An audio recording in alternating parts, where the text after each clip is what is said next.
Hello friends, welcome to all. आज मैं आपके लिए जो वीडियो लेकर आ रहा हूँ, देखिए बात करेंगे हिंदुस्तान यूनिलीवर के स्टॉक की, यानी कि HUL का शेयर। ये हिंदुस्तान यूनिलीवर आज की कंपनी नहीं है, बहुत ही जबरदस्त रिटर्न वाला स्टॉक है। लोगों को करोड़पति बना है, कंसिस्टेंट रिटर्न वाला स्टॉक है और FMCG पर्सनल केयर सेगमेंट में ये कंपनी आती है। नाम को जरूर जानते होंगे, जो स्टॉक मार्केट में लोग जानकार हैं इस कंपनी को जरूर जानते हैं। लेकिन अगर आप इसमें नए हो, नए इन्वेस्टर हो, नए ट्रेडर हो, तो भी आप इस स्टॉक के प्रोडक्ट्स को जरूर जानते होंगे। क्या इन्वेस्टमेंट का मौका है? चलिए देखें इन सारी चीजों को, आपको स्टॉक की तरफ लेके चलूंगा। ये देखिए, ये जो प्रोडक्ट आप देख रहे हो ना, Wheel, X, Breeze, three Roses, Red Label, ये सारे प्रोडक्ट जो है वो इसी कंपनी के। Taaza, Taj Mahal, Bru, Brylcreem, CIF, Citra, Clean and Clear, Clinic Plus, Closeup, देखिए कंफर्ट, कॉर्नेटो, डोमेक्स, डव, देखिए बहुत सारे प्रोडक्ट्स इसके हैं। नॉर, क्वालिटी वॉल्स, देखिए जरा, ये हिंदुस्तान यूनिलीवर है, आप देख सकते हो। देखिए प्रोडक्ट्स के थ्रू जरूर आप इसको जानते होंगे, इसीलिए मैं आपसे कह रहा था कि भैया ये स्टॉक बहुत ही खतरनाक स्टॉक है, हिंदुस्तान यूनिलीवर। जब बात आती है लार्ज कैप सेगमेंट के स्टॉक में और ऊपर से FMCG स्टॉक में, तो लोगों का फेवरेट होता है हिंदुस्तान यूनिलीवर।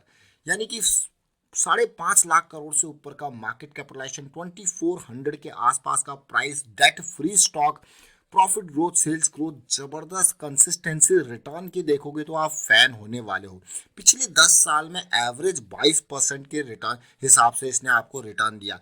पिछले 5 साल में 23%, पिछले 3 साल में 21%, यानी कि कंसिस्टेंसी मेंटेन्ड है। अब सोचिए, 7%, 8% का रिटर्न आपको FD में मिलता है, लेकिन यहाँ पे 20% का और मिनिमम रिस्क वाला रिटर्न ये होता है। देखिए मिनिमम रिस्क वाला स्टॉक। अब हिंदुस्तान यूनिलीवर को स्टॉक को देखोगे तो पिछले कुछ टाइम में जब ग्लैक्सो ने अपना माल बेचा था, तो यहाँ पे म्यूचुअल फंड वाले, FIIs ने उस माल को खरीदा था।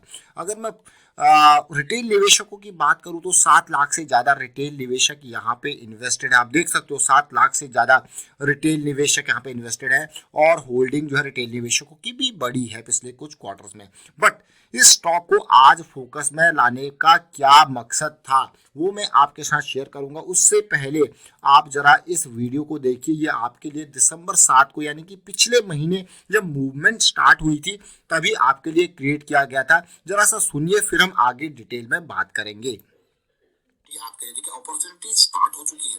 अपॉर्चुनिटी स्टार्ट कैसे हुई है वीकली वालों के लिए, वो आप देख सकते हो। तेजी, करेक्शन, तेजी, करेक्शन, तेजी आ चुकी है, लेकिन सबसे बढ़िया अपॉर्चुनिटी जो आने वाली है ना, जिसमें आपका ये पॉइंट जो है, ये और अपॉर्चुनिटी आपके लिए लेके आएगा।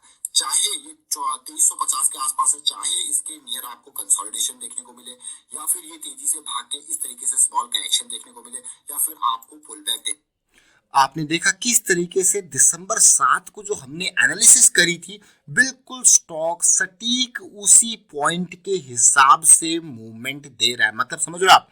अभी मैं आपको रिसेंट प्राइसिंग के ऊपर लेके चलूंगा, तो इस वीडियो का महत्व आपको समझ में आएगा। तो फिलहाल इस वीडियो को मैं आपको कहूंगा, अगर आपने नहीं देखा है तो ऊपर आई बटन पे क्लिक कर सकते हो, साथ के साथ डिस्क्रिप्शन में इसका लिंक होगा, क्योंकि तब तक प्राइस का मूवमेंट नहीं हुआ था, इसीलिए वो वीडियो क्रिएट किया गया था। और मैं आपको हमेशा कहता हूं कि जब भी किसी स्टॉक में आप इन्वेस्ट करो या ट्रेड करो, अपनी एनालिसिस आपकी जरूरी है। तो इसीलिए एनालिसिस करना सीखिए, सबसे इंपॉर्टेंट बात, क्योंकि रिटेल निवेशकों का सबसे घातक हथियार होता है एनालिसिस। उसके थ्रू, क्योंकि यहाँ पे जब भी आप देखते हो कि न्यूज आती है, तब तक सारा इम्पैक्ट हो चुका होता है, रिजल्ट आता है तब तक जो होना होता है वो हो चुका होता है। बट आपको यहाँ पे चीजें जो हेल्प करेंगी, वो इसी तरीके की एनालिसिस आपकी मदद करेगी।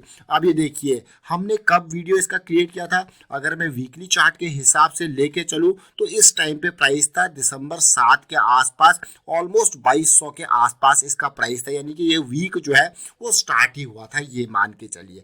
तो हमें जंप मिला, लेकिन उसके बाद हमने आपको क्या कहा था, ये जो लेवल है 2400 के आसपास, इस लेवल के आसपास आपको कहा गया था कि कंसोलिडेशन, स्मॉल करेक्शन, ये सब चीजें हमें देखने को मिलेगी। तो हमें ये सारी चीजें देखने को मिली है और बायर्स का प्रेशर आप देख पा रहे हो। छोटी करेक्शन, कंसोलिडेशन की हमने हमने बात करी थी वो सारी चीजें आपको एज इट इज देखने को मिली है। ऑलरेडी जिस लोगों ने यहाँ पे 2200 के लेवल पे इन्वेस्ट किया था उनका स्टॉप लॉस आप देखिए, अलग अलग लोग होते हैं, अलग अलग स्ट्रेटजीज को फॉलो करते हैं and on the basis of that उनकी गोल के हिसाब से उनकी रिस्क मैनेजमेंट के लिए स्टॉप लॉसेस भी अलग अलग हो सकते हैं। जो सबसे डीप स्टॉप लॉस था वो 2000 के आसपास, उससे लाइट स्टॉप लॉस, उससे लाइट स्टॉप लॉस देखिए। लेकिन यहाँ पे ऑलरेडी हम 200 पॉइंट का मूव कैप्चर कर चुके हैं।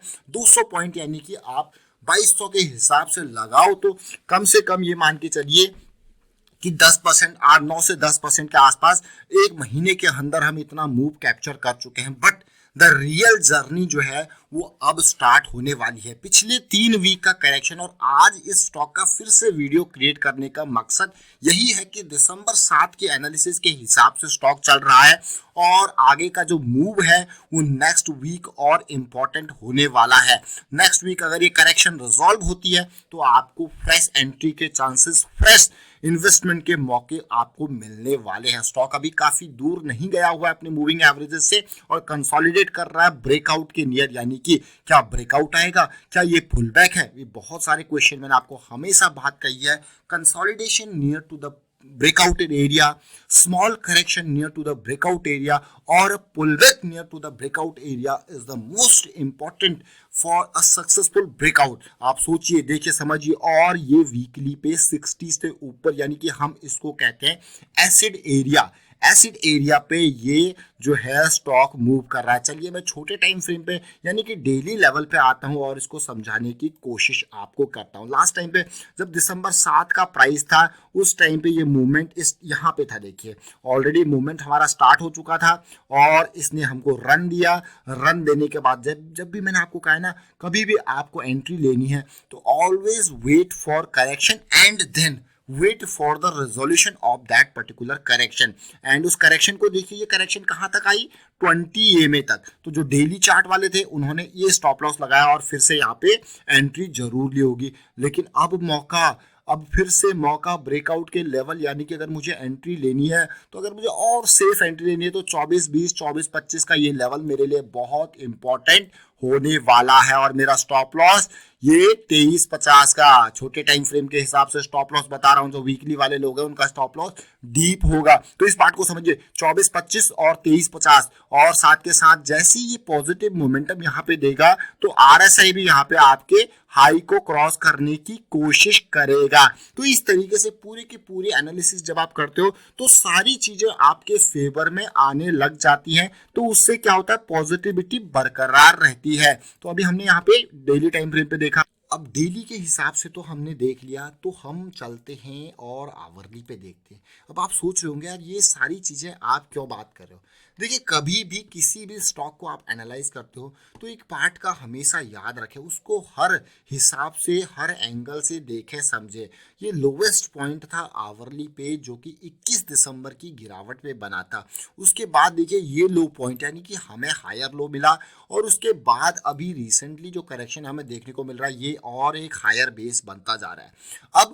अब जैसे मैं आपको कह रहा हूँ कि फ्रेश एंट्री वाले इन हाई पॉइंट को क्रॉस करने का इंतजार करेंगे, यानी कि 24-20 के आसपास का लेवल बैठता है।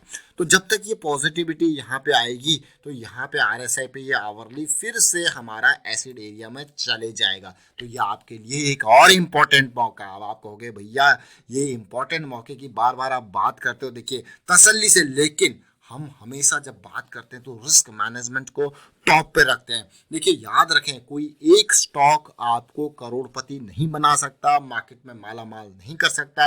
आपको अपनी कंसिस्टेंसी, यानी कि जो भी आप इन्वेस्ट कर रहे हो, जो भी आप ट्रेड कर रहे हो, वहां पे कंसिस्टेंसी लानी पड़ेगी। स्टार्टिंग में अगर आप नए हो तो याद रखें इस बात को, नए हो तो सबसे पहले पेपर पे लिख के चीजें चलाना सीखिए। उसके बाद उसको धीरे धीरे करके कम से कम क्वांटिटीज के, देखिए जब आपको ज्यादा पैसा लगाना होता है ना तो हर कोई जो नया इन्वेस्टर आता है, नया ट्रेडर आता है तो सोचता है कि मैं एकदम लगा लूँ, थोड़ा 2-4 चीजें होगी। लेकिन मैं ये कहूंगा कि आप पहले 6 महीने, साल भर धीरे धीरे छोटी छोटी क्वांटिटीज, मार्केट यही रहेंगे, मार्केट कहीं नहीं जाएंगे। आपने एक बार अपनी थीसिस, अपनी एनालिसिस को बिल्कुल कंसिस्टेंसी के लेवल पे ले आए तो उसके बाद तो फिर पैसा ही पैसा है। तो फिलहाल मैं वाइंड अप करता हूँ इस वीडियो को। उम्मीद करता हूँ आपको समझ में जरूर आएगा।